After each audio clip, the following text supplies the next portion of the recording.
You are. All right, let me start popping people in here real quick. Mhm.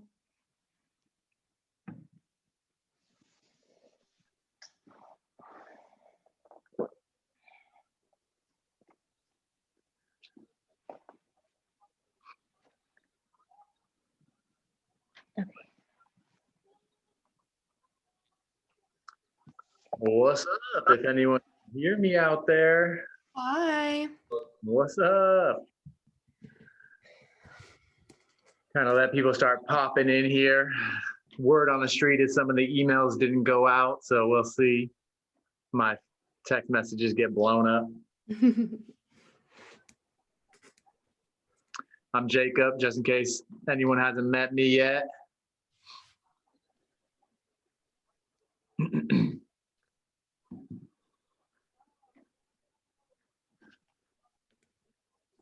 All right, let's just give it a few minutes here.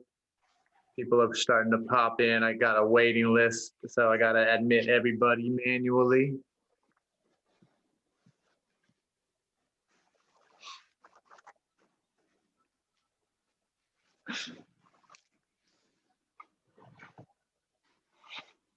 What's up, Drea? Hi. I almost did that thing where people have to say, you're muted. You're probably the Zoom professional. Having to teach all the Zoom, huh? Oh, yes. I've logged a lot of hours on Zoom by now. Well, thanks for hopping on. We'll give it a few more minutes and see who else wants in. I'm excited. A lot of echoing. No, I heard that. Is it now echoing still? Yeah, once we get started, we'll have everybody kind of mute their mics. Give it a few more minutes here.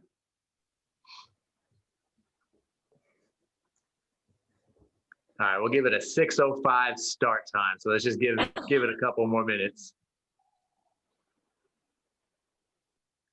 Can they see us? Gallery to see us all. What? How come? Where's gallery?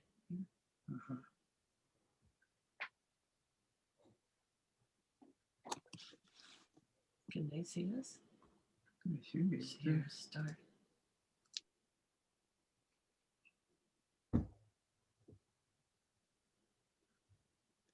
All right, so if anybody wants to, everyone just make sure that they are muted. That'd be awesome as we. We're over there.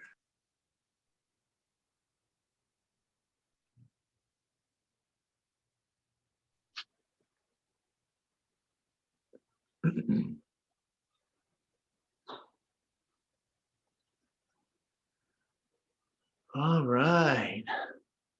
6:03, I think it's probably close enough. I'll keep an eye on the wait list and let people pop in as they come along here. But you snooze, you lose. I'll record this and send it off if need be.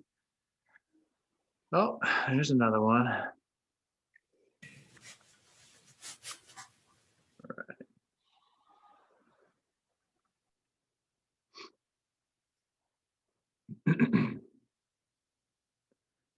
Okay, cool. So if for some, here's another pop in. Okay, let's just give it a couple more minutes because that's gonna be distracting if that wait list just keeps beeping at me.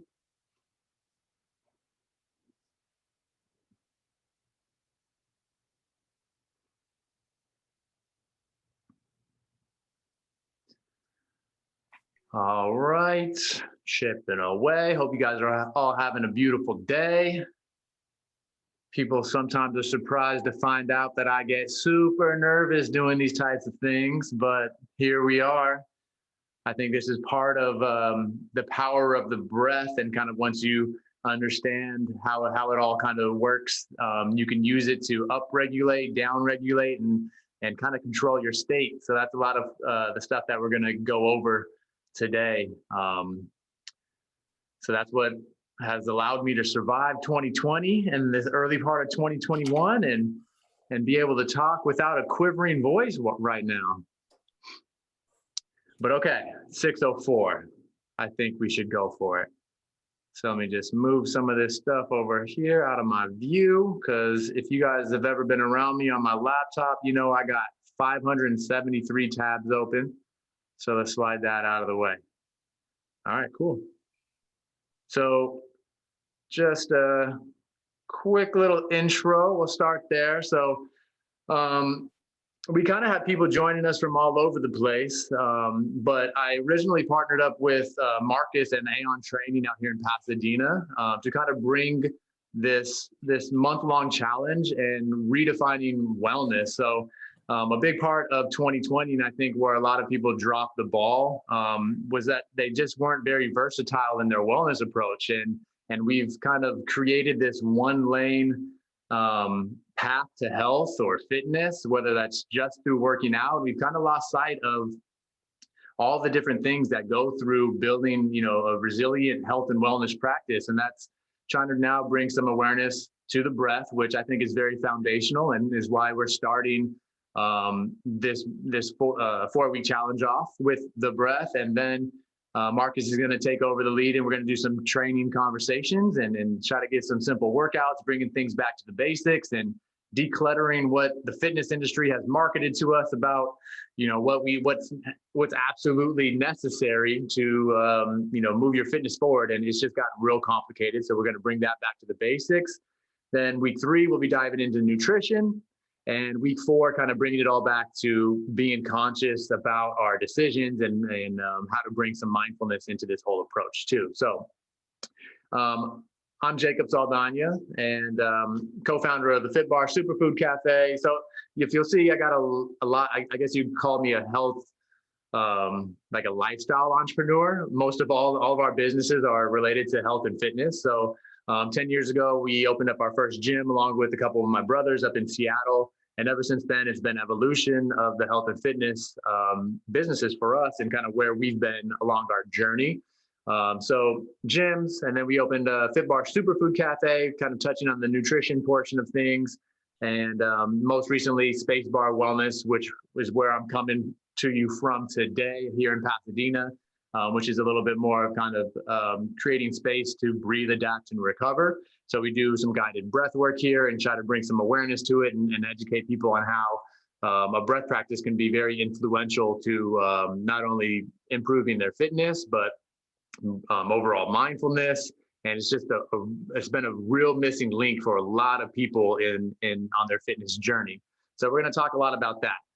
Just quick little housekeeping stuff. I do have pretty much everybody muted, but if you do want to chime in and have some post some questions, I would definitely love for you to do so. So there should be a chat box that you guys might be able to see. You can also pop in there and leave any questions, and then I'll do my best to kind of segue over there and answer any questions. But since I'm a one-man show right now, it's kind of I'm not a pilot, but I got a lot going on this dashboard. So I'll do my best to jump in there.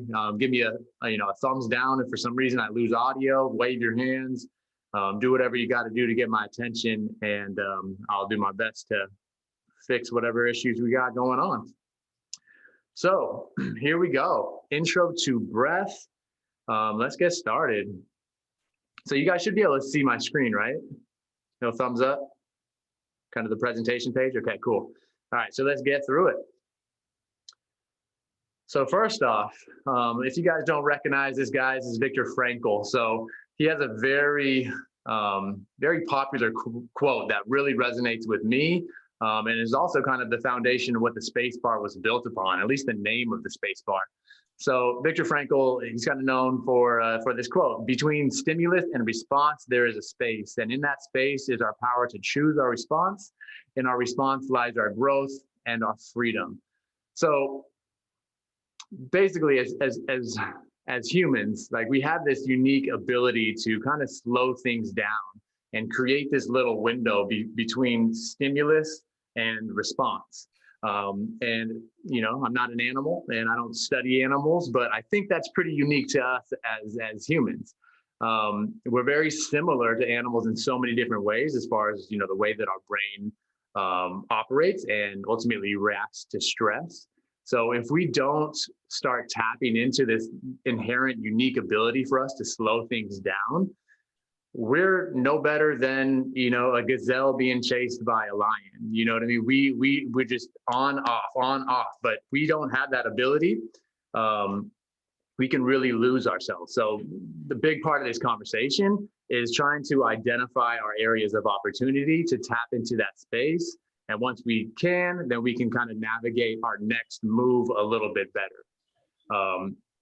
So that's the biggest takeaway that I want everybody to kind of take from this presentation ultimately, is figuring out how to create that space, how to find it, how to recognize when feelings are starting to bubble up, what we can do to find that little window and control our situation. Okay, so that's going to be our big area of focus. And like I said, if we don't flex that ability to create that space, over time we lose it. We lose it to social conditioning. We lose it to just all the things that are around us. We're constantly will be living in this state of stress if we don't figure out how to test that. So that's what we're going to be talking about today. So spacebar, like I mentioned, it really is a shout out to this quote. You know, we recognize that throughout our day-to-day life, it's very stressful. Whether we wake up stressed, we have coffee, stressful act of being a stimulant, we drive in traffic, stress, we go to work, stress, we come back, try to go to the gym, more stress, come back to a family, stress. It's stress all the time. So space bar, like I said, is this idea of creating space to give to ourselves to breathe, adapt, and recover. So Viktor Frankl nailed it with that quote, and now it's just you know, this opportunity to really test that theory, and I'll show you guys a little bit on how we do that. All right.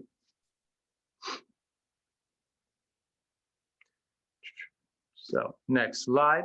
So the discussion flow, kind of what we're going to go over. We're going to go over like that idea that I just mentioned about creating space with the breath. We're going to show you how to breathe to change your state, to improve your mechanics. So the way our body moves is largely integrated with how we're breathing. And then we'll talk a little bit about how breath influences our physiology. So those are three main areas that breath plays a huge role. And again, this is kind of an intro to breath. So we're not going to dive crazy deep into the respiratory system. We're just going to highlight and hopefully connect a few dots on how breathing shows up in the body. We'll go over some benefits of breath work, some different types to practice, you know, whether it's a traditional breathing practice that you might be used to, and like sitting on a cushion and bringing mindful awareness to your breath. And then there's also working breath, which we'll tap into as well. And I know we have, you know, a lot of fitness people in here that are actively working out. So this might just be a cool little variation that you can do next time, you know, you're training. So we'll talk about that. We're going to talk about some optimal breathing patterns. Let me admit that.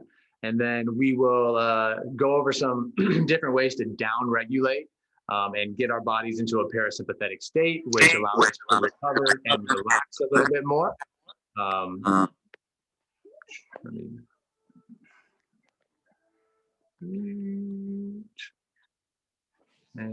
right, cool. So yeah, if everybody can just leave it muted for a little while, that'd be awesome. And then just chime in on the chat if you guys need to jump in there.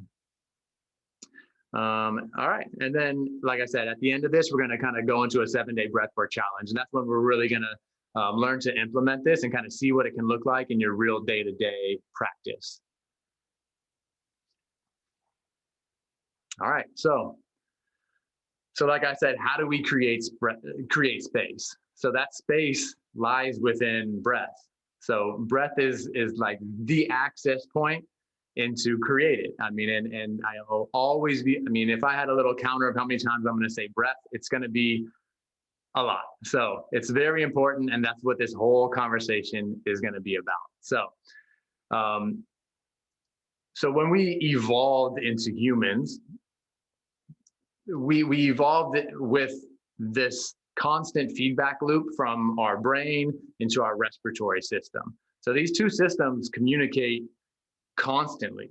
So our breath is largely what regulates our energy, right? So our brain is constantly scanning around, looking for threats, looking for, you know, an opportunity to take a nap. It's constantly scanning our environment. And through that scanning, it's feeding back into our respiratory system in case, for example, like gazelle and a lion scenario, and where we've all probably seen videos of, you know, a lion give chase, or a lion creeping up on a gazelle, and then all of a sudden that gazelle goes from eating to running away to going back and just recovering, right? So that's what the gazelle does. It's fight or flight or rest and digest. It doesn't live in that middle state. However, we can predict anxieties, we can predict the future. So the brain is constantly scanning for stressors. When it starts seeing a stressor, it starts cueing the respiratory system to start breathing a little heavier, to start working up the blood flow, which allows us to get ready to run away, right? So these things are in constant communication, constantly scanning for threats, future anxieties, and then also looking for, you know, opportunities of safe places to, you know, lie down and take a nap. So that makes sense, right? So we've all experienced, whether we're stepping into a stressful meeting or, you know, you got to go and have a stressful conversation. We've all experienced that feeling of, okay, why, you know, my heart rate's starting to beat. Why is my heart rate picking up? Why am I breathing differently? So we've recognized that direction of perceived stress, perceived anxiety, something's happening with my breathing pattern. Like we've all experienced that. So I think what we would really want to shine the light on now is that feedback loop is constant. It's been going on ever since we were born, right? So it's like that first time we came out the womb, we took a breath, which is a very stressful situation for a baby. But as soon as we enter into this world, we're now in that cycle of perception, regulating our breath, going back, and this is endless cycle. So the medulla oblongata and the pons and the respiratory system are all kind of right here in the brainstem. They're constantly monitoring our blood circulation, checking the pH levels, checking how much CO2 is building in there, constantly reading that circulation to tell the brain, hey, stressed, relax, stress, right? I think we all get the point there. But the point of this feedback loop is that the body doesn't necessarily know if we're jumping in there and increasing our breath volume and speed consciously or subconsciously, right? So that's the area that we create the space. That's the little hack right there. So if we were just to start breathing really fast, you know, hyperventilating, our mind starts recognizing stressors. Okay, something stressful is happening. I need to start looking around. It starts raising cortisol. It starts kicking off that whole fight or flight situation, only because we changed our breath regulation. So this is what, again, where we're really going to focus on is that if once we understand that this feedback loop goes round and round, then we find an area of opportunity to stop that, regulate our breath, and then ultimately regulate our state. So that's the point here that I really wanted to bring to light, is that these two systems are constantly communicating.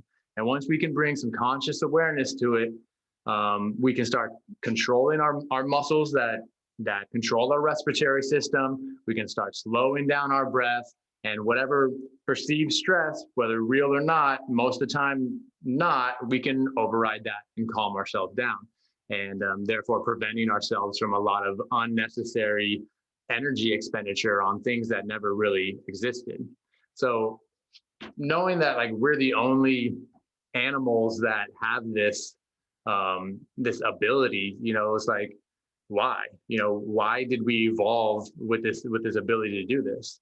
And, you know, I think, you know, we're ultimately designed to do this so that we can manipulate how we think and feel, so that we have a better chance of survival. I mean, that's why we survived over these years, because we've grown, we've become very smart. I mean, and it's within those little differences and those nuances that we were able to do so. So it's like, if we're not paying attention to this, we're literally just throwing away one of our biggest mechanisms of survival. And we just start navigating life in this very stressful situation. And granted, it might not be so obvious since we're not living in, you know, a state of like constant threats, but we're literally throwing away, if we're not throwing it away, I guess the best way to kind of think about it is we're having arguments that we don't need to be having. We're having fights that we don't need to be having. We're not really paying attention to what's going on. We're not responding in a way that we would probably be proud about. We're reacting in ways that we're going to have to clean up after the fact, right? You know, there's so many times when we've had these ridiculous arguments or snapped at somebody, be it a child or your significant other. So maybe when we're not paying attention to that space, we're not in like immediate threat of life, but we're causing all sorts of issues. And for me, that's how I think I've really been able to create this sense of awareness, because I caught myself just making the same mistakes over and over in past relationships, in whatever it was. And at some point that just gets really tiring. So that's kind of why I discovered this, and I've really committed and doubled down in this little window, in this space, so that, you know, I can grow as a person, that I can minimize stress, and have a little bit more control over my situation and my state without reacting so emotionally. All right. So once you understand that, like, that's the foundation, you know, I think it's pretty obvious that breath is powerful. I think where a lot of people might get kind of turned away is that they think that they have to like adopt an entire new lifestyle. You know, they have to practice yoga every single day for hours. They have to go hide in a mountain and just do these different type of breathing protocols. And that's not the case. You know, that's the thing, that this is so accessible to everybody, that just once you start understanding these little things about how like an extended breath hold or exhale can change your state, you then can now have this powerful tool in your pocket at all times. So that's, somebody in the waiting list, pop you in real quick. So yeah, so anybody can see the massive improvements associated with breath. So that's what we're going to go over here. In this next slide here, these are going to, again, be the three pillars that I think are very important and why we want to focus on breath. These are going to be your biggest areas of opportunity to control. So we talked about how you can control your state through managing your breath. We'll talk about the physiology a little bit here. So the way that we breathe also influences so many things, like our blood pH levels, our immune function. It regulates blood pressure. It also plays into our aerobic capacity. So we know there's things happening when we're working out, and our breathing increases. So we know that those two are related. But it's not as simple as just moving oxygen in and moving oxygen out.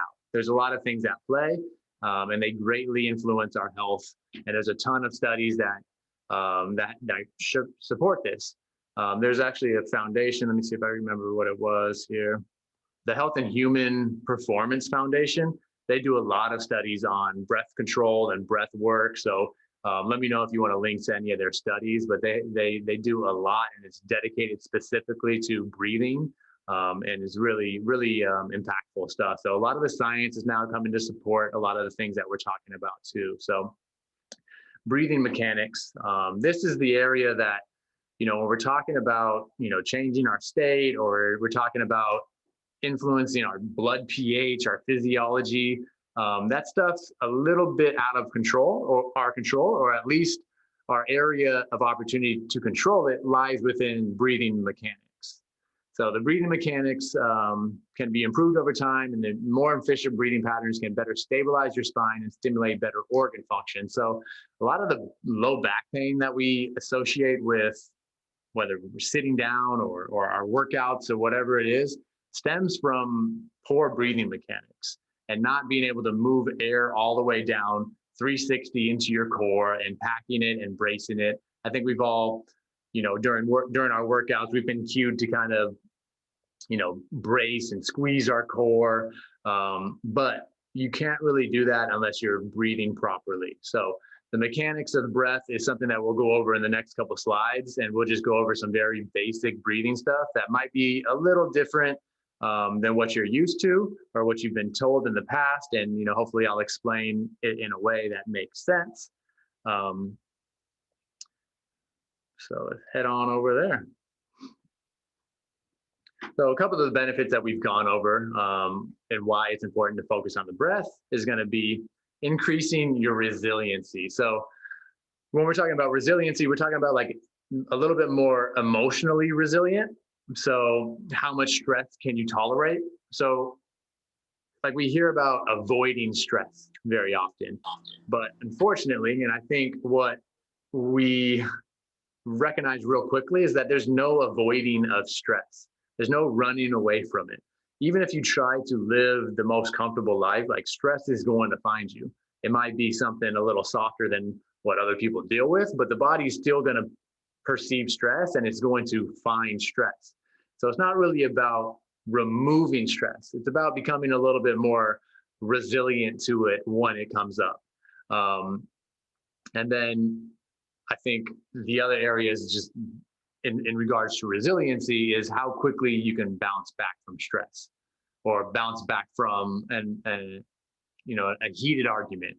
This is the area that we fall victim to so often, that we get upset. Whatever it was, maybe somebody called you a name, whatever it was that triggered you in that act, that was an act of maybe 5 seconds. The harm really wasn't in that. The harm comes with our inability to calm down. We're replaying what that person said to us. And that's the harm, and that's the stress. And that's where, when we're talking about becoming more resilient, is letting that stress go and then getting back to a calm state. And that happens again within that space. And when we talk about resiliency, that's why breath is so important. And then performance.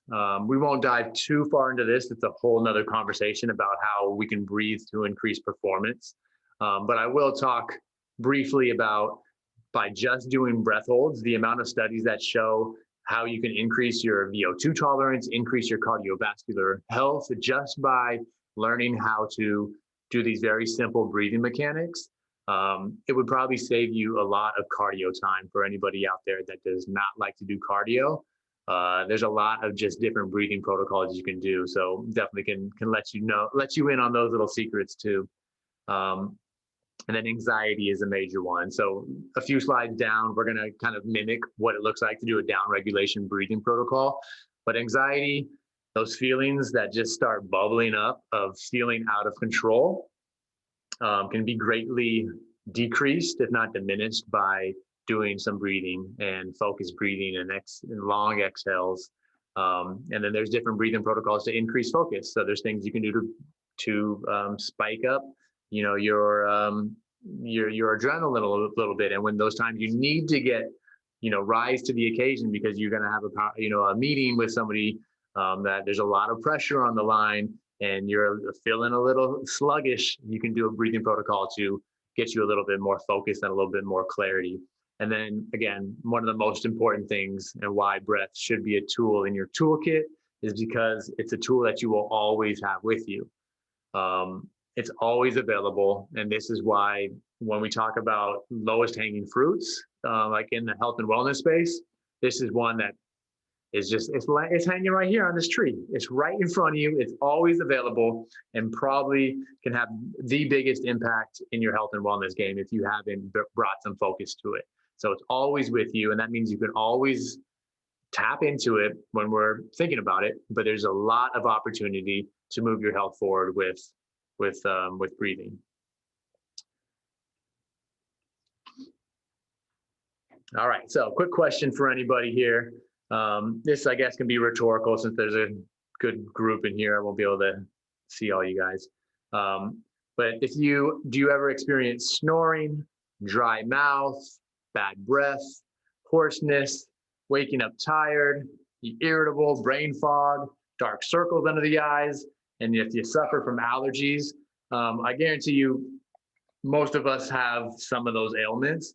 And they're all indicators of breathing through the mouth, right? So we won't dive too deep again into the physiology of this and the respiratory system, but we are going to go over some breathing mechanics in the next couple slides. And one thing I want to just point out is that the nose was designed for breathing and the mouth was designed for eating. So a lot of these symptoms here are strictly related to poor breathing mechanics and breathing through our mouth as a mouth breather. So I just want you to use these little benchmarks as maybe an indicator and use as a tracker for you to maybe work on some of your breathing mechanics that we'll go over.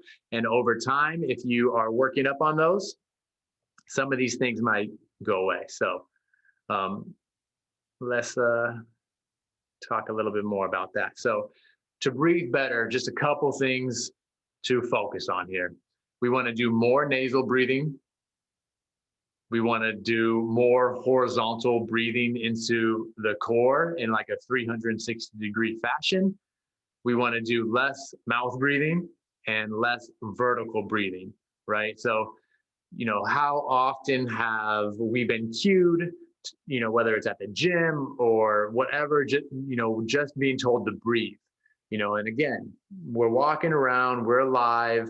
So we think that, you know, we don't need to consciously breathe because we're alive. But unfortunately, that's not really how the body works. The body sole purpose is to keep you alive. It's not to have you, you know, thriving. Its goal isn't to have you breathing the most efficient way as possible.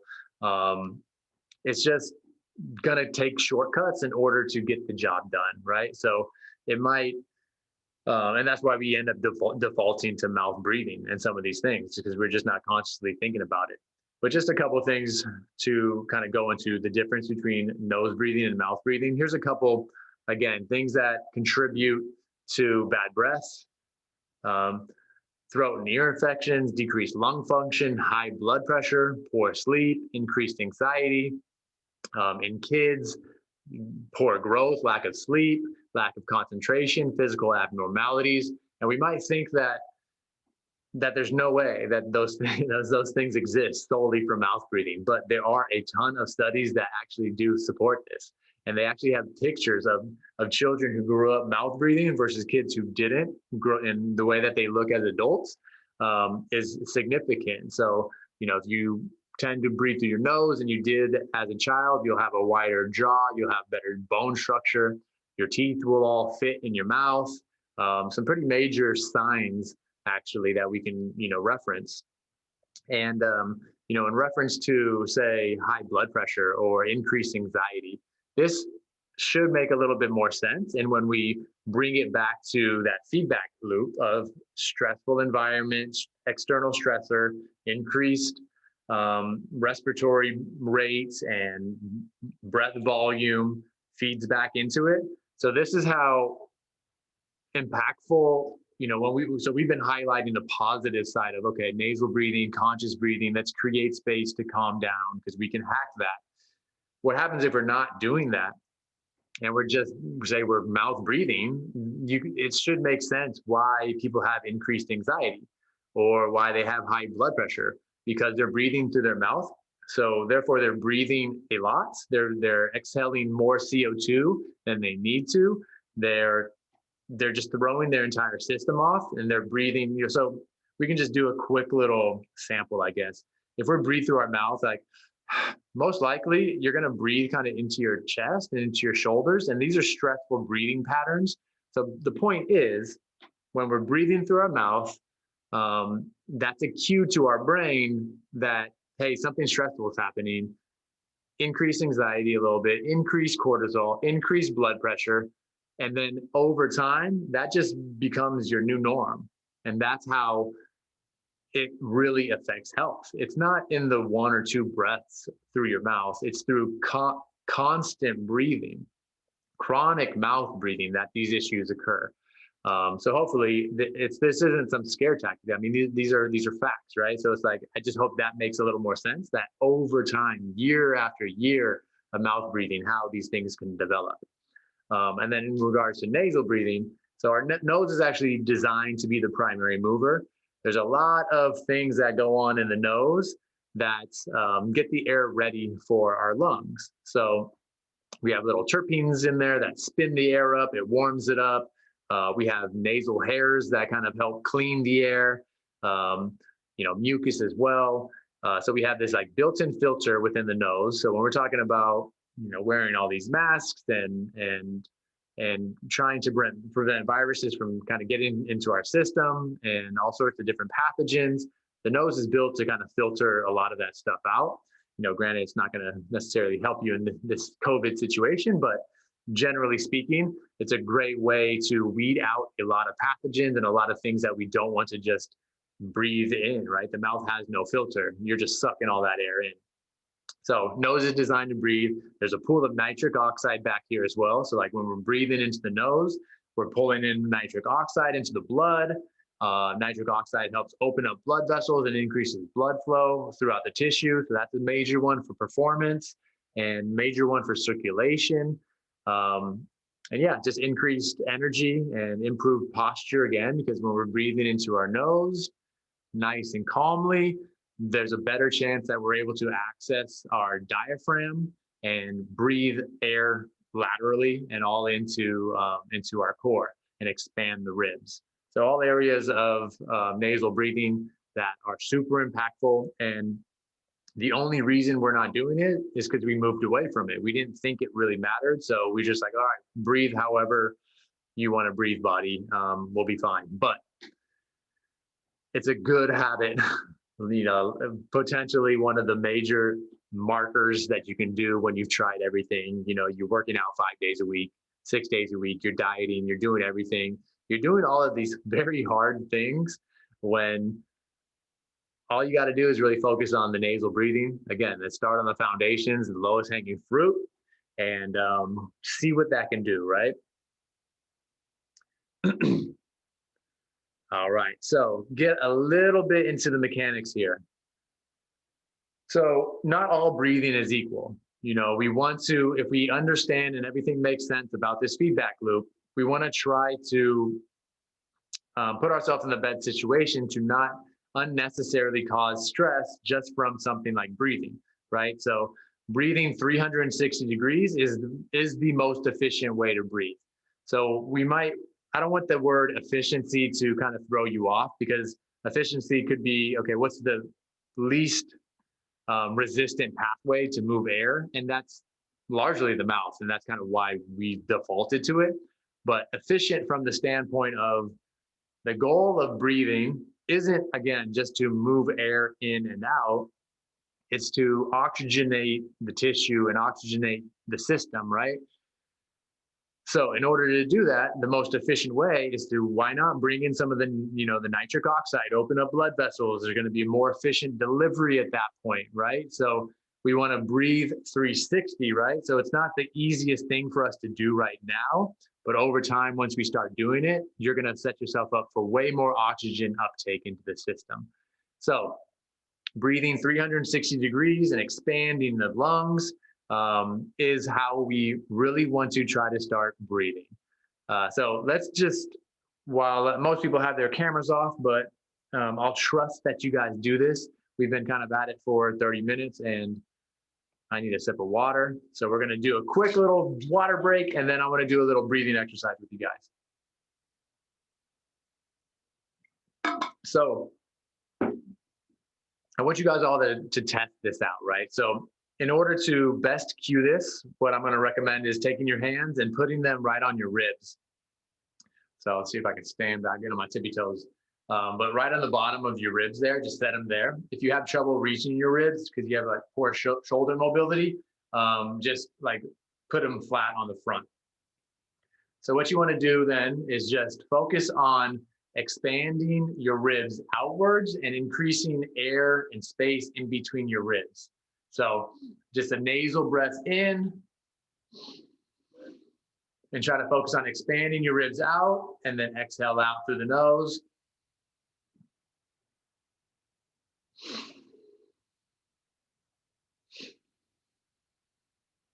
Let's get one more nasal breath in, expand the ribs out, and bring it back in. So the idea with that is that so the lungs are obviously sitting underneath the ribs. So if we can get the ribs to expand laterally and out, we're going to have a lot more opportunity to pull air into the lungs, and not just like, we don't want just the top of the lungs, the where all the blood vessels that pull the oxygen out of the lungs. Most of that is going to be situated at the bottom of the lungs. So we really want to try to pull the air all the way through. And maybe you've heard the cue of belly breathing, which it works, but it's not the best cue, right? So we don't want to just go out, right? Like if we're just expanding out, we're not really pulling air as deep in. So we really want to expand out, front and back, and sideways. So that's the cue that I think works best. It's focusing on putting your hands on your ribs and just focusing on expanding into the belly 360 degrees. And the reason why we use our hands as we get used to this is because our intercostals, our muscles around our ribs, don't really have very many nerve sensors, and our ribs don't either. So it's hard to feel when we're actually expanding like that. So use your physical touch. There's a lot of nerves here to put on your ribs and expand out. So breathing vertically, as we talked about, is less efficient.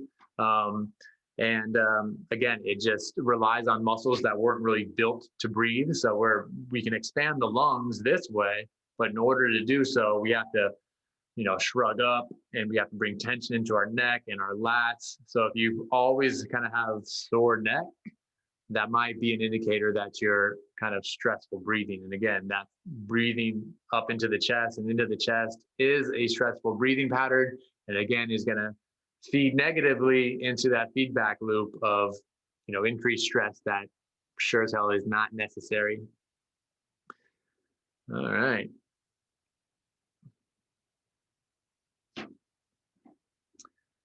All right, so let's get into breath work a little bit more here and kind of define that for people.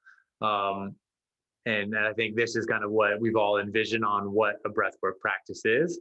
Now that we have some of the mechanics squared away, and although we didn't spend too much time on the nasal breathing, I do really want to emphasize how important that is, because the different types of breath work we're doing, at least from my take on breath work, is to spend this dedicated time increasing what we just kind of went over, so there's a whole spiritual side of breath work, and it can be very esoteric, but for the purpose of this is all towards like moving health and wellness forward through breath. So we're just not going to spend too much time on that, but let's dive into breath, how to improve breath through different breathing protocols. So when we talk about breathing or breath work, we focus on two different styles, I suppose. So there's the traditional breathing exercises, and then there's working breathing exercises. So the working breathing exercises are most likely going to be new to you. But again, we're coming from integrating fitness into this as well. And there's a lot of just, again, physiology and mechanics associated with fitness and these different breathing mechanics. And that's why we work breath work into movement, so that it's better translated when we're actually working out and being active. So the sole purpose of formal breathing exercises, which might be a little bit more familiar to you, they're usually seated or lying down, very low stress, and in a very quiet environment. So these practices are going to be best utilized to increase breath control, to increase breath awareness, to really work on that resiliency factor in creating space, right? This is our opportunity to really be mindful of our breath, work on the mechanics, expand in 360, and just really work on the details of breathing. And the reason why we use this for that is because there's a lot less variables associated with it. There's no outside stressors, you're not running, you're not lifting weights. So you can control your breath a lot easier this way. So that's what we would consider, traditional breathing. And I guess just to really drive that home, let's just do a quick little sample breathing exercise. So again, most people's cameras are off, so it's going to be a little tricky for me to kind of see you through this. Let me see if I can scroll a little bit here. All right, I can at least see Jasmine, so I'm gonna use her as an example. So we're gonna do a quick little breathing exercise. So this is gonna be an example of a traditional breathing exercise. So if you're not sitting, I recommend you sitting down, maybe not laying down because you might end up falling asleep. So what we're gonna do, again, we're gonna use our fingers to cue our ribs again. So go ahead and put your ribs on, or your hands on your lower ribs. And all we're gonna do, we're gonna do kind of an extended exhale. So this is a very calming breath. What we're gonna do, just to show you real quick, we're gonna do a 3-second inhale, and then we're gonna try to make this H sound. So it's gonna sound like this. We're gonna inhale for 3 seconds.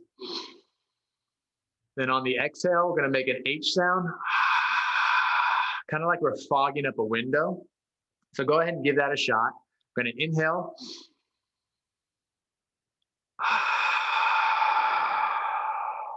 Nice and controlled. We're gonna do that one more time.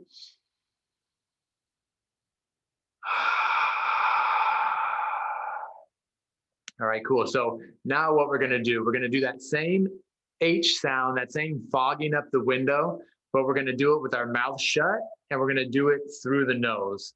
So I don't know if the mic will pick me up when I do it, but it's gonna sound like this. It's almost like a dragging of it through your throat. So it almost sounds like an ocean breath. So with me, let's go for 3 seconds in the nose.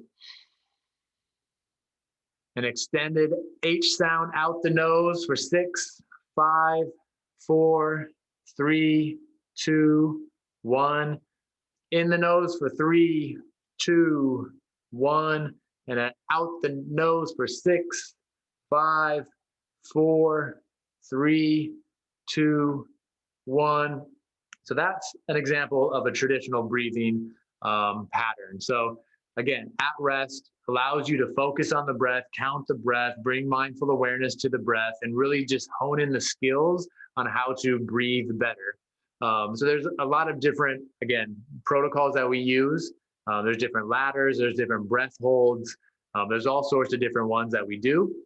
So we'll definitely be going over some of those over the next 7 days, so you can have this little bit of breath exploration and kind of see what they look like. But we're getting a little short on time, so let me just skip over some of this stuff.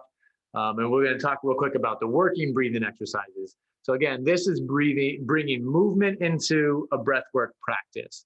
So one of my favorite ways to do this, again, without diving too deep into like CO2 and some of the blood gases associated with the respiratory system, one thing that I like to do is again, bring breath control while I'm walking.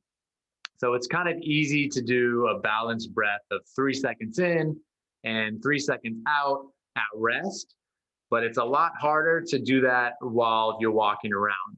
So for this, I want everybody to stand up if you're not already, and I'm just gonna show you an example of this, what this looks like. So real world, what this could be like, say you're going to the grocery store, park in the corner of the lot, you know, where you gotta walk, and then do the same breathing.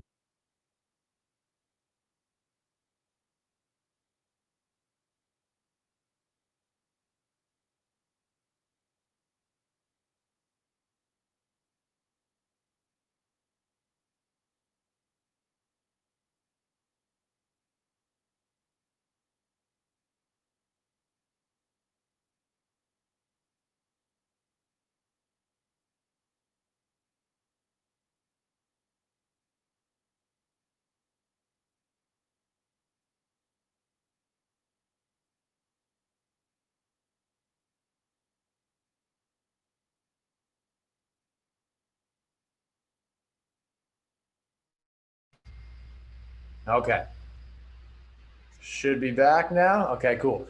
So working exercises, right? So park in the corner of the parking lot of your grocery store, and then try to do that same balanced breath of a 3 second in and a 3 second out while walking. So we're going to do this as an example right now. So everybody do a 3 second in, 3 second out, and now just pretend like you're walking in place and try to bring that same awareness to 3 seconds in, and 3 seconds out. Same thing. You're going to notice, keep going, keep giving yourself a couple rounds there, and I'll just talk to you. What you're going to notice is how hard that is to stay focused on that breath protocol. And you're going to notice that you're going to be very discomfort, like you're not getting enough air in.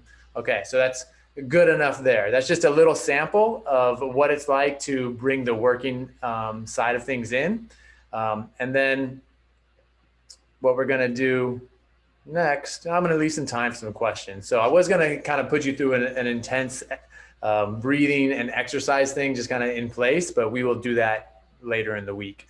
Just one thing that I want to point out is that when we do that, and why it gets so hard while we're working, is because you've heard me mention CO2 a couple times. So CO2 is the gas that our body produces. It was often called like a waste gas, as if we didn't really need it. But some more recent studies show how instrumental it is for oxygen intake into the tissue. But as we do work and we're not exhaling, CO2 builds within the system, and part of that respiratory center in our neck here measures that CO2. And as our body builds up CO2, that's the main indicator for us to breathe again.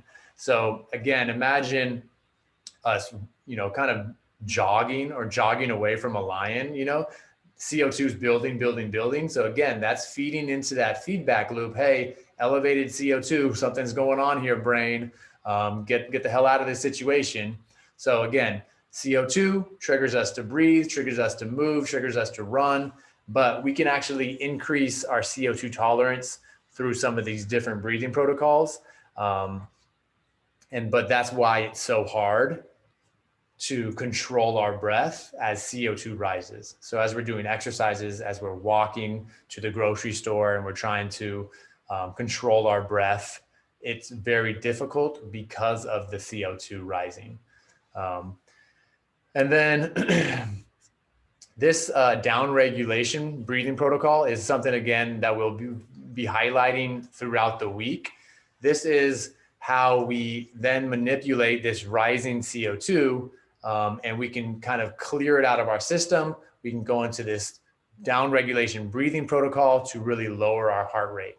So I would recommend maybe bringing some awareness to you. And then again, after these 7 days, this should be a little bit more ingrained, and you'll be able to remember this when a stressful time arises. But just to kind of highlight it, if we were to get really stressed out, really worked up, life-threatening situation for us, we do ice baths here at the Space Bar. So like that's our real world example to test this type of stuff out. You can also test this after a workout. So, we hear about, workouts as kind of easing stress, or that's my stress relief. Working out is actually a pretty major stressor.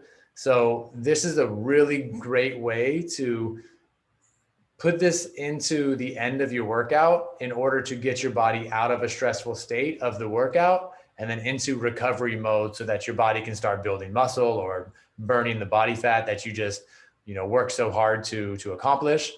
That all happens in a rested state. So using this breathing protocol at the end is going to be crucial. So what it looks like is, just imagine yourself super out of breath. You just got done with a metabolic finisher and you're out of breath. You're huffing all over the place. The down regulation breathing protocol is going to immediately slow your heart rate down is going to be some big breaths in,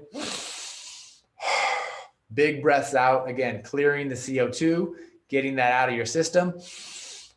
And then once you get a little control, it's a powerful breath out your nose.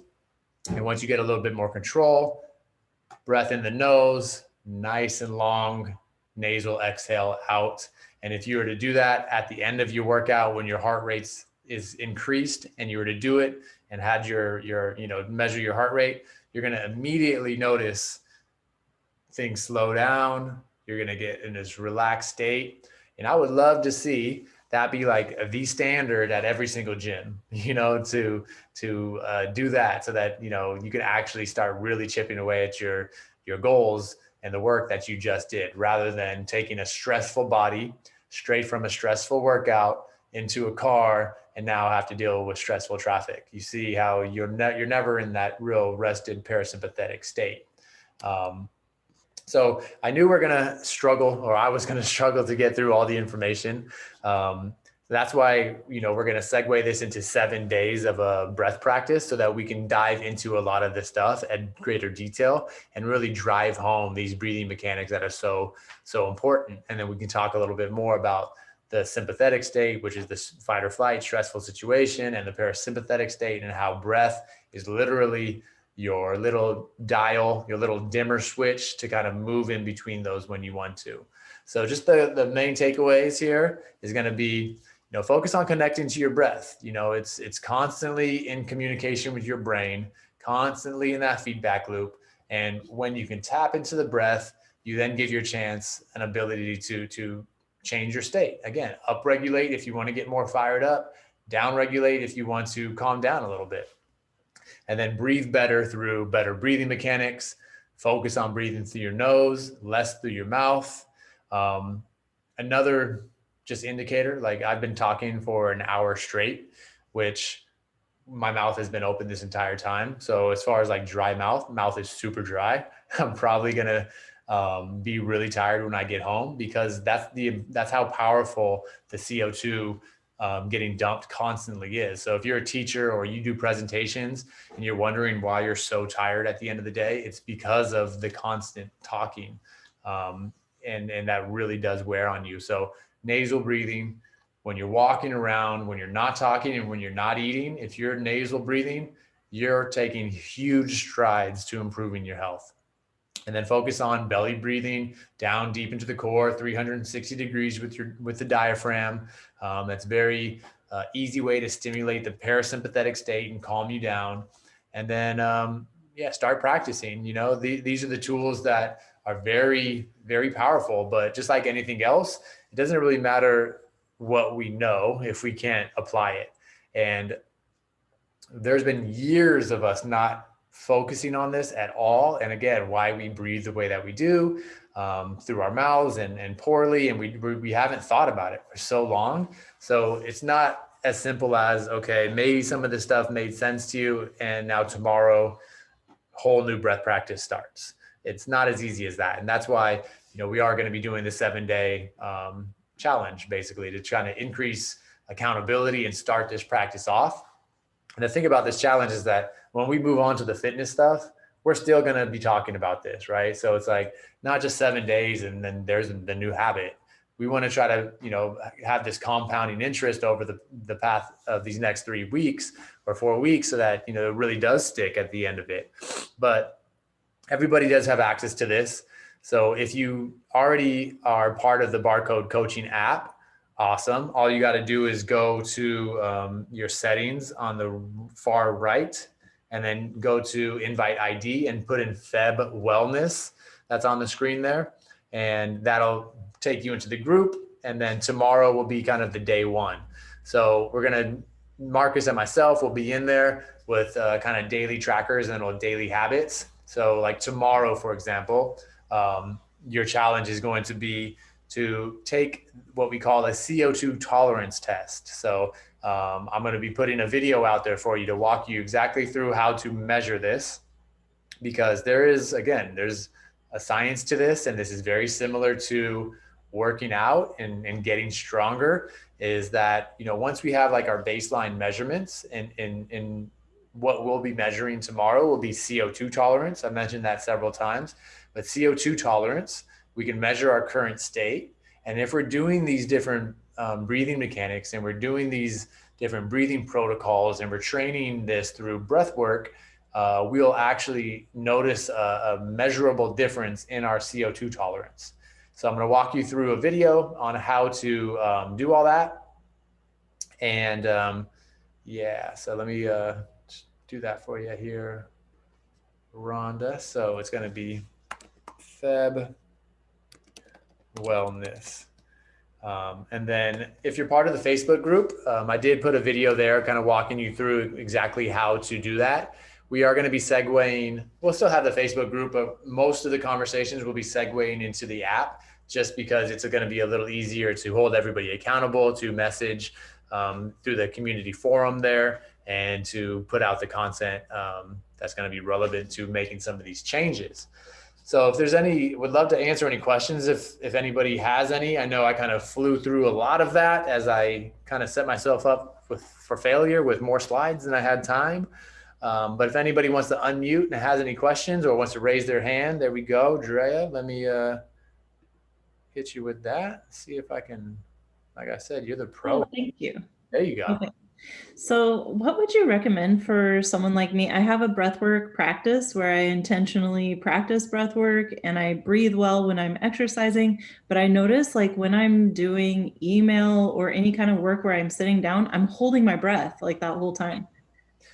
Yeah, so honestly, that in and of itself. So one thing that we largely use as a measurement tool is going to be CO2 tolerance, right? Mm-hmm. So for me and some of our breathing things, I wouldn't say that that's necessarily a bad thing, because with the breath hold, your CO2 is increasing, and you're kind of building up more tolerance to it. So from a standpoint of what we want to increase, a lot of the times you're doing it there too. Now, if you're holding your breath and you're getting red in the face and you can't friggin' send the email because you don't have any oxygen coming in, then you probably want to bring awareness to it. But the fact that you're doing that, you're training that, and you will be cued when your body can't really handle the CO2 and that you're not really getting oxygen. I feel like I'm doing it out of a stress response. Like I'm, like, I don't know. Yeah. You could be, but you can see how, like in a stressful environment, like our body's not really designed not to breathe, because, like we need to run, we need to move. So if it was like truly like a real stressor, you would be breathing, you know what I mean? So it's like, I do know, but an example for me is like when I do ice baths, I find breath holds help me calm down more. Oh, so maybe I'm doing it like as a coping mechanism to calm myself down. Honestly, as a soothing mechanism, and again, Wow. like you talk about the ice bath, it really is like just shows how you can self-regulate through breath. And for me is what I've discovered is that when I'm doing breath holds, CO2 rises and like blood vessels kind of open up, and it is a way to potentially calm yourself down too. So I wouldn't say that there's anything inherently wrong with it.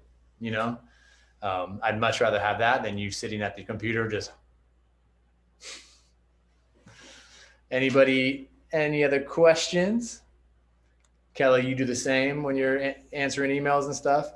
Yeah, I mean, like I said, I wouldn't necessarily be too concerned with that. I would be more concerned with the unconscious mouth breathing. And then Kathleen. So we'll be doing the guided breath session. We're going to shoot for Friday in the evening. And again, it will be recorded as well. So if you can't make that time or make the evening, we'll put it in the group and you can kind of go through that as well.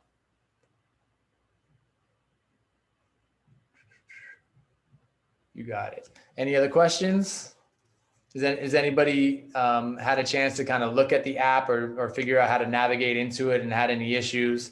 I want to make sure you guys get that first message in the morning to test your CO2 tolerance. So I guess I'll just walk you through that real quickly. So if you can figure that out and how to get into the app, the video is going to ask you to input a score. So when you do the score, there's going to be a unique little tracker there. So you just set your number in for your test that you did. And that gives us a lot of information. Again, like when we're setting up breathing protocols for people and we say, and that you have, say, a score of 30, we can write programs based off of that number so that we can start improving that score. So just let me know if you guys have any questions downloading that app. The Facebook group will still be open, so feel free to throw questions over there. I'll see you there as well. But if nobody else has any questions, we will wrap it up and call it a day. I appreciate everybody taking time out of their busy week to jump on here, and I look forward to get to know you guys over the next 7 days, as well as the next 28. in February. So I'll see you guys later. And if you guys are in Pasadena, come see me in Space Bar. Would love to have you. You guys have a beautiful night.